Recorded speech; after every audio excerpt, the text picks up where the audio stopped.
నమస్తే. శ్రీ గురుభ్యో నమః. శ్రీమాత్రే నమః. శ్రీమాత శ్రీ మహారాజ్ఞి శ్రీమత్ సింహాసనేశ్వరి చిదగ్నికుండ సంభూత దేవకార్య సముద్యత ఆదిత్యాయ చ సోమాయ మంగళాయ బుధాయ గురు శుక్ర శనిభ్యే రాహవే కేతవే నమః. ఫిబ్రవరి మాసంలో రెండవ పక్షానికి గోచార ఫలితాలు ఎలా ఉన్నాయని చూడడానికి ముందుగా అసలు గోచారంలో మారేటువంటి గ్రహాలు ఏంటో చూద్దాం.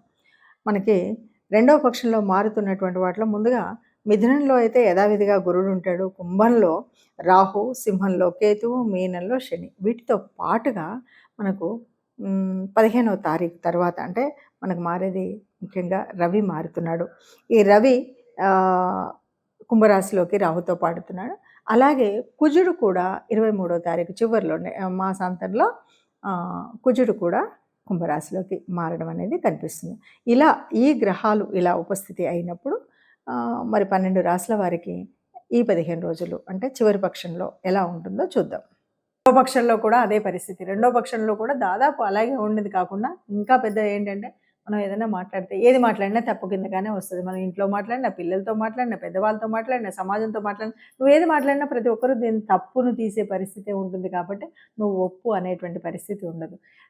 దీనికి మనం చేయాల్సినటువంటి పరిస్థితి ఏంటి అంటే కుంభరాశి వారికి ప్రస్తుతం ఉన్నటువంటి ఓవైపు ఏళ్ళనాటి శని, జన్మంలో రాహు ఇలా ఉన్నప్పుడు ఆలోచన విధానాన్ని మార్చుకుంటూ కాస్త ఆరోగ్యాన్ని మెరుగుపరుచుకుంటూ ఉన్నదాన్ని ఒక్క పని చేస్తున్నప్పుడు పదే 10 సార్లు ఆలోచిస్తూ ఆచితూచి అడుగులు వేయడం అనేటువంటిది ముఖ్యమైనటువంటిది. దీంతోపాటు ఏది జరిగినా ఇది గ్రహాల మూలంగా జరుగుతుంది అన్నాం కాబట్టి తప్పనిసరిగా గ్రహాల ఆనుకూల్యత ఉండాలి. తప్పనిసరిగా నవగ్రహ మండపానికి వెళ్ళడం అనేటువంటిది మర్చిపోకుండా చేయవలసినటువంటి పనిది. దాంతోపాటు వీలైనంత వరకు మీకు తోచినంత ఇవ్వగలిగినంత ఈ దాన ధర్మాలు చేయడం అనేటువంటిది అతి ముఖ్యమైన విషయంగా ఇష్టదేవత ఆరాధన చేయడం కూడా మర్చిపోకుండా ఉన్నట్టయితే అన్నీ సవ్యంగా ఉంటాయి. అంటే కొత్త కష్టాలు రాకుండా ఉన్న దాంట్లో ప్రశాంతంగా బతకగలుగుతామని చెప్పచ్చు. ప్రస్తుతం ఇప్పుడు మనం చూస్తున్నటువంటి గోచారం ఇది ఫలితాలు అని మనం చెప్పడానికి ముందుగా ఒక మాట చెప్పాలి. ఎప్పుడైనా సరే ప్రతిరోజు నిత్యం గ్రహాల మార్పు అనేది జరుగుతూనే ఉంటుంది. సరే కొన్ని గ్రహాలు ఒక నెల పట్టొచ్చు, కొన్ని 30 రోజులు, కొన్ని 45 రోజులు ఇలా మనకు తెలుసు. గ్రహాలు మారుతున్నప్పుడు తప్పనిసరిగా ఆ గ్రహ ప్రభావం అనేది మన మీద పడడం అనేది సహజం. జన్మకుండల్లో ఉన్నటువంటి జాతకాల్లో ఎలా ఉన్నా ఈ గ్రహాలు మారినప్పుడు దాని యొక్క ప్రభావం తప్పకుండా మన మీద ఉంటుంది. కాబట్టి మనం ఎందుకు ఈ 10 రోజులకి, వారానికి, వారం ఎందుకు చూసుకోవాలి? ఈ గ్రహస్థితి, ఈ గోచారం వల్ల వచ్చేదేంటి అన్నది ఆలోచిస్తే కనుక తప్పనిసరిగా మనకు రాబోయే ప్రమాదాలే కాదు, లాభాలే కాదు, మన అసలు మానసిక స్థితి ఎలా ఉంటుంది, దీనికి ఎందుకు మనం ఏదైనా ఒడిదొడుకులు ఉన్నప్పుడు ఏం చెయ్యొచ్చు, ఏ రకమైనటువంటి పరిహారాలు చేసుకోవచ్చు అనేటువంటి విషయం తెలియాలి. కాబట్టి తప్పనిసరిగా గ్రహస్థితిని చూసుకోవాలి. ఇది మొట్టమొదటి విషయం. సరే అలా అన్నప్పుడు మరి ఈ గ్రహస్థితిలో కొన్ని అంటే మీరు చెప్పారండి, లేదంటే ఇంకెవరు చెప్పినా కూడా మేము చూసినప్పుడు ఒక 15% లేదంటే 30% వరకే మాకు అనిపించింది అనేవాళ్ళు కూడా కొంతమంది ఉన్నారు. ఎందుకంటే గోచార రీత్యా చూసినప్పుడు దాదాపుగా కోటానుకోట్ల మంది ఉంటారు, అందులో ఉంటాయి. ఆ ప్రభావాన్ని బట్టి జన్మజాతకంలో ఉన్నటువంటి గ్రహస్థితిని బట్టి కూడా ఆ గ్రహాల యొక్క స్థితి, యుతి, దృష్టి ఇవన్నీ ఉంటాయి. కాబట్టి వాటిని బట్టి కూడా కొంత ఉంటుంది. ఈ గోచార రీత్యా జరిగేది ఏంటంటే ఇప్పుడు కుజుడు ఇలా ఉన్నాడు, కుజుడు జన్మంలో ఉన్నాడు కాబట్టి ఈ ఈ రకమైన ప్రమాదాలు జరగవచ్చు. కాబట్టి ప్రమాదాలు, రక్తము స్థితో ఇవి మనకు కనబడతాయి. కాబట్టి జాగ్రత్తగా ఉండమని చెప్పడం కోసమే చెప్పేటువంటి పరిస్థితి. కాబట్టి అలాంటివి ఏమీ లేకుండా ఉండడం కోసం సరే ఏ గ్రహానికి ఏ రకమైన దానం చేయాలి, ఏ రకమైన ఆలయానికి వెళ్ళాలి అన్నది మనం తెలుసుకోవడం కోసం చేసేటువంటి ప్రయత్నం. ఇది అవసరమా అనవసరమా అనేటువంటి స్థితిలో ఉన్నవాళ్ళు చూడకపోయినా పర్వాలేదు. కానీ నిజానికి మనకి గ్రహాల ప్రభావం మన మీద పడుతుంది. మనం చేసేటువంటి పుణ్యం, మనం చేసేటువంటి దానం మనకు ఆ ఫలితాన్ని ఇస్తుంది అని నమ్మినటువంటి వాళ్ళు తప్పనిసరిగా మనం చూసుకునేటువంటి జాతకాలని కానీ గోచారం యొక్క ఫలితాలను కానీ తప్పకుండా తెలుసుకోవాలి. దానివల్ల ఉపయోగం ఉందా అంటే ఉంటుంది. ఎందుకు ఎలా ఉంటుంది అంటే ఇంతవరకు మనం ఎదురు చూస్తున్నటువంటి ఎన్నో రకాల ప్రయాణాలు ఉండొచ్చు, ఎన్నో రకాల విదేశీయానం కోసం ఎదురు చూస్తూ ఉండొచ్చు. మరి 12లో ఉన్నటువంటి గ్రహ సంచారం అంతా కూడా దానికి అనుకూలంగా ఉన్నది. ఆ సంగతి తెలియక మనం ఇప్పుడు ప్రయత్నం చేయకపోతే ఆ అవకాశం కోల్పోయేటువంటి పరిస్థితి ఉంటుంది. అలాగే కొన్ని ప్రమాదాలు పొంచి ఉన్నప్పుడు కాస్త జాగ్రత్తగా ఉంటే ఆ ప్రమాదాల నుండి తప్పుకునేటువంటి అవకాశం ఉంటుంది. అందుకని మంచికైనా చెడుకైనా గ్రహస్థితి అనేది మనకు తెలియాలి. కాబట్టి తప్పనిసరిగా గోచారరీత్యా ఉండాలి. ఇక్కడ ఒక విషయం ఎవరు చెప్పినా దాదాపు గ్రంథాల్లో నుండి చెప్పినప్పటికీ కొద్దిగా పరిశీలన, అనుశీలన అనేది అనుభవాన్ని బట్టి వస్తుంది. ఈ పరిశీలనలో మనకు నచ్చినట్టయితే మనం ఫాలో అవుతాం. నచ్చకపోతే ఫాలో అవ్వం. కానీ ఇక్కడ ఎవరైనా సరే ఎవరు చూసినా ఒక్కొక్కరు ఒక్కొక్కరి రకంగా చూసినప్పటికీ గోచారంగా ఈ గ్రహం వల్ల ఈ ఈ బెనిఫిట్ ఉంటుంది. ఇది ఉపచయ స్థానంలో ఉంది. లేకపోతే ఇది ఆహ్, వ్యయంలో ఉంది అనేటువంటిది అందరికీ తెలిసిందే. అయినా దాన్ని పరిశీలించే విధానం కొంత తేడా ఉంటుంది కాబట్టి దాన్ని బట్టి మనం ఇచ్చేటువంటి ఫలితాలు ఎలా ఉంటాయో తెలుస్తాయి. ఒక్కటి ఏది ఏమన్నా అందరూ సుఖంగా ఉండాలని, ఆ సుఖంగా అందరూ సుఖంగా, సంతోషంగా ఉండాలి. మరి అలా అందరూ సుఖ సంతోషాలతో ఉన్నప్పుడు అందులో మనం కూడా ఉండాలి అని అనుకుంటూనే చెప్పేటువంటిది ఈ జ్యోతిష్యంలోని స్థితి. కాబట్టి అందరూ సుఖంగా ఆయురారోగ్యాలతో ఉండాలి అంటే తప్పనిసరిగా చేసుకోవాల్సినటువంటి రెమెడీస్ చేసుకుంటూ ప్రతి మాసం కూడా ఆనందంగా వెళ్ళొచ్చు. మనకి ఉత్తరాయణంలో వచ్చేటువంటి పండగల లిస్టులో కనుక చూస్తే పండగలో శివరాత్రి ముఖ్యమైనటువంటి పండగగా చెప్తాం. చలి పూర్తిగా తీసేసేటువంటి పండగ శివరాత్రి పండగ అని చెప్తారు. ఈ మాసంలో మనకి అమావాస్యకు ముందు వచ్చేటువంటి చతుర్దశిలో వచ్చేటువంటి పండగ శివరాత్రి. శివరాత్రి అంటే శివుడిని రాత్రిపూట ఆరాధించేటువంటి పండగన, లేదు శివుడు లింగ రూపంలో ఉద్భవించినటువంటి సమయం కనుక శివరాత్రి అనాలా. మొత్తము రాత్రినంతా జాగరూకంగా ఆ శివుణ్ణి ప్రార్థిస్తాం కాబట్టి శివరాత్రి అనాలంటే అన్నీ కలిపితేనే శివరాత్రి.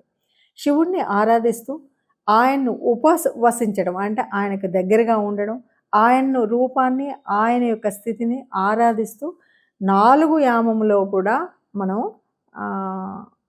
అభిషేకం చేస్తూ ఒక్కొక్క అభిషేకంలో ఒక్కొక్క వస్తువుతో అభిషేకించి ఆ చివర జలంతో అభిషేకించి అందుకే మనం పంచామృతం అంటాం. నిజంగా పంచామృతంలో ఆవుతో చేసినటువంటి నెయ్యి, ఆవు పాలు, ఆవు పెరుగు అని మనం అంటాం. కానీ ఇది ఒక్కొక్క ఆమంలో ఒక్కొక్కసారి ఒక్కొక్క వస్తువుతో చేయాలి. ఇది ఎందుకు చేస్తున్నారు శివరాత్రిలో ఇది ప్రత్యేకించి అంటే ఏమీ లేదు. నువ్వు నిజంగా ఉపవసించి అంటే ఏమీ తినకుండా స్వామి మీద మాత్రమే ధ్యాసతో ఉంటూ జాగరణ చేస్తున్నటువంటి సమయంలో నీకు ఏ రకమైన అనారోగ్యం కలగకుండా ఆ అభిషేకించినటువంటి ఆ స్థితి నుండి నువ్వు తీసుకునే ప్రసాదం ద్వారా నీకు శక్తి పొందడం కోసం ఇచ్చినటువంటి ఒక అద్భుతమైనటువంటి ఒక ప్రయత్నం ఒక అద్భుతమైనటువంటి ఉపాయం అని చెప్పాలి. అలా శివరాత్రిలో ఉంటుంది. సరే, శివరాత్రి గురించి మనం ఎంత చెప్పుకున్నా, శివుడి కథలు ఎంత చెప్పుకున్నా, శివపురాణంలో మనకేమున్నా మొత్తానికి బ్రహ్మ విష్ణు మహేశ్వరులలో ఆదిదేవుడైనటువంటి ఆ శివుడు లింగరూపం దాల్చినటువంటి ఒక అద్భుతమైనటువంటి ఘట్టం ఈ ఘట్టం.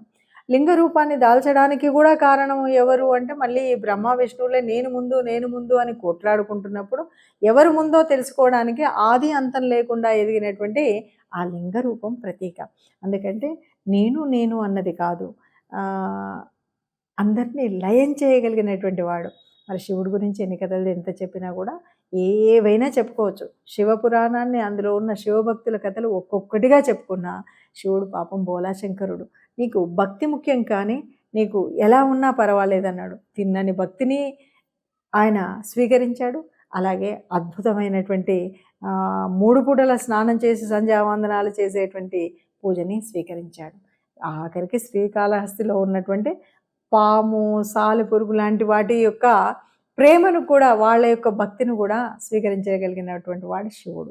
అంతెందుకు, శివుడు అంటేనే బోలాశంకరుడు అన్నాం, గరులకంఠుడు అన్నాం. ఎవరు ఏది అడిగితే అది ఇచ్చింది కాకుండా ఈ విశ్వం అంతా కూడా నాశనం అవ్వకుండా ఉండడం కోసం ఆ సంద్రంలో నుండి వచ్చిన ఆలాహలాన్ని గరళ కంఠంలో కట్టి పెట్టగలిగినటువంటి శక్తి ఉన్నటువంటి వాడు.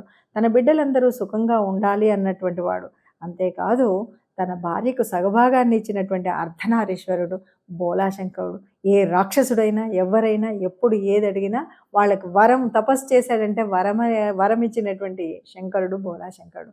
మరి అలాంటి శంకర తత్వాన్ని తెలుసుకోవడం కోసం, శివ తత్వాన్ని తెలుసుకోవడం, శివ పూజ ఎలా ఉంటుంది అంటే ఆ లింగాకారంలో ఉన్నటువంటి నేను ఏ ఆకారము నాకు లేదు, ఆది అంతం నాకు లేదు, అయినా సర్వాంతర్యామినైనట్టు నన్ను మీరు ఎక్కడ ఆరాధిస్తే అక్కడ మీకు ప్రేమను కురిపిస్తాను మీకు అని ఆయన కృపను అందించినటువంటి పండగ శివరాత్రి. మరి ఆ శివరాత్రిని చక్కగా మనస వాచ కర్మణ మనం మన పద్ధతిలో చేసుకుంటూ మన సంస్కృతిని సంస్కారాన్ని కాపాడుకుందాం. ఈ మధ్య కొందరు అడిగినటువంటి ప్రశ్నలకు నాకు చాలా వింతైనటువంటి ఆలోచనొచ్చింది. ఎందుకంటే, మనం పెళ్ళిళ్ళు అనగానే ఎవరైనా పిలిస్తే పెళ్ళిళ్ళకి వెళ్ళినప్పుడు తప్పనిసరిగా వాళ్ళ కార్డొచ్చింది మొదలు మన ఆలోచన విధానం మారుతుంది. ఎట్లా ఉంటుంది అంటే, ఆ రోజు ఎలా వెళ్ళాలి? ఏ చీర కట్టుకోవాలి? ఏ సొమ్ములు వేసుకోవాలి? ఎవరితో వెళ్ళాలి? ఎప్పుడు వెళ్ళాలి? ఎప్పుడు రావాలి? ఇంత ప్రణాళికుంటుంది. ఇన్ని ప్రణాళికలున్నప్పుడు ఒక్క విషయాన్ని మర్చిపోతున్నాం. మన ధర్మంలో చెప్పిందేంటంటే, సుఖం కంటే కష్టానికి తప్పనిసరిగా వెళ్ళాలి. అదే విధంగా వాళ్ళకి కష్టమొచ్చినప్పుడు పొరపాటున మనం అనుకున్నటువంటి శుభకార్యం కాకుండా ఒక అశుభం జరిగింది. వాళ్ళ ఇంట్లో ఒక చావయింది. ఈరోజు వెళ్ళాలంటే, అమ్మో! ఈరోజు మంగళవారం, ఈరోజు శుక్రవారం, అసలే మొగుడు చచ్చిపోయాడు. ఇలాంటి ఆలోచనతో చాలామంది విషయాలు నేను ఈ మధ్య కాలంలో అడిగే ప్రశ్నలు కూడా ఇలాగే ఉన్నాయి.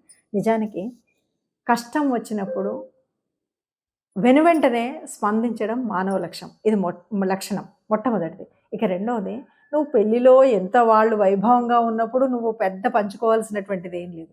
కానీ కష్టంలో ఉన్నప్పుడు చేదోడుగా ఉండడం. వాళ్ళకి పెద్దగా మన డబ్బు అక్కర్లేదు. మాట సాయం చాలు. మనం కష్టంలో ఉన్న వాళ్ళ దగ్గరికి వెళ్ళి పలకరించడం అనేటువంటిది చాలా ముఖ్యమైనటువంటి విషయం. దయచేసి చాలామంది చూస్తున్నాం. వాళ్ళు పెద్దవాళ్ళు తెలిసి తెలియక చేసేవాళ్ళు కొంతమంది ఉంటే, దాన్నే అలవాటుగా ఆచారంగా తీసుకొని, అమ్మో! ఈరోజు శుక్రవారం అంట వెళ్ళకూడదు. ఈరోజు మంగళవారం అంట వెళ్ళకూడదు. ఈరోజు తిథి బాలేదు. ఈరోజు అష్టమి, ఈరోజు నవమి. ఇవన్నీ కూడా ఏం కాదు. మానవత్వం ముందు ఇవేవి కాదు. మీరు పెళ్ళికి ఎవరైనా పిలిస్తే వెళ్ళినా, వెళ్ళకపోయినా బాధపడేవాళ్ళు లేరు. నిజంగా ఎందుకంటే ఇప్పుడు జరుగుతున్నటువంటి పెళ్ళిళ్ళలో వాళ్ళు ఆ ఫోటోలలో ఆ వచ్చిన చుట్టాల్లో ఎంతమందిలో ఎవరొచ్చారు, ఎవరు రాలేదని గుర్తుంచుకునేంత కూడా లేదు. కానీ కష్టంలో నువ్వు వెళ్ళి, నువ్వు పలకరించిన మాటకు గుర్తుండిపోతుంది. ఆ కష్టంలో సానుకూలమైనటువంటి మాటలు వాళ్ళకి చాలా అవసరం. దయచేసి ఇలాంటివి ఆలోచించకుండా సుఖంలో వెళ్ళడం మానేసినా పర్వాలేదు, కష్టంలో వెళ్ళండి. కష్టంలో తప్పనిసరిగా వెళ్ళండి. ఇంకొక విషయం, ఆ కష్టపడేటువంటి వాళ్ళు నిజంగా డబ్బున్న వాళ్ళు ఉంటే సంతోషం. మనము డబ్బులు ఇవ్వకపోయినా పర్వాలేదు. పెళ్ళిళ్ళలో బాగా డబ్బున్నోడికి పెడితే వాడు రిటర్న్ గిఫ్ట్‌ల పేరుతోటి ఖర్చు పెట్టేది చాలా ఎక్కువ. కానీ కష్టంలో ఉన్నప్పుడు కొంచెం ఒక మోస్తరు ఉన్నప్పుడు ఈ రూపంలో మనము వాళ్ళకి డబ్బు సహాయం కానీ ఇంకేదన్నా చేయడం అనేటువంటిది ఒక ముఖ్యమైన విషయం. అందుకే పూర్వపు రోజుల్లో అలాంటివన్నీ ఉండేవి. వాటిని మార్చుకుంటూ ఇప్పుడు మనము మన ఇష్టానుసారంగా చేసుకొని మనం కొత్త కొత్తయి అవసరానికి నిజంగా మనం బొట్టు పెట్టుకున్నామా, గాజులేసుకున్నామా, చీర కట్టుకున్నామా అన్నది మర్చిపోయాం గానీ, ఇలాంటప్పుడు మాత్రం మళ్ళీ అన్నీ గుర్తొచ్చి, అయ్యో! ఆవిడకి బొట్టు లేదు, నేను బొట్టు లేకపోతే మనం రోజేమన్నా బొట్టు పెట్టుకుంటున్నామా? మూడొంతుల మంది స్టిక్కర్‌లతోటి తిరుగుతున్నారు గదా! ఇవన్నీ ఒక అనాగరికమైనటువంటి విషయాలను మనసులో పెట్టుకొని, వాటిని ఒక కొత్త రకమైనటువంటి మనసును బాధపెట్టే విషయాలు కాకుండా, కొద్దిగా మనుషుల్లాగా ఆలోచిస్తూ ముందుకు వెళ్ళాలి. కష్టంలో ఉన్న వాళ్ళని పలకరించడం మంచి పద్ధతని గుర్తించాలి.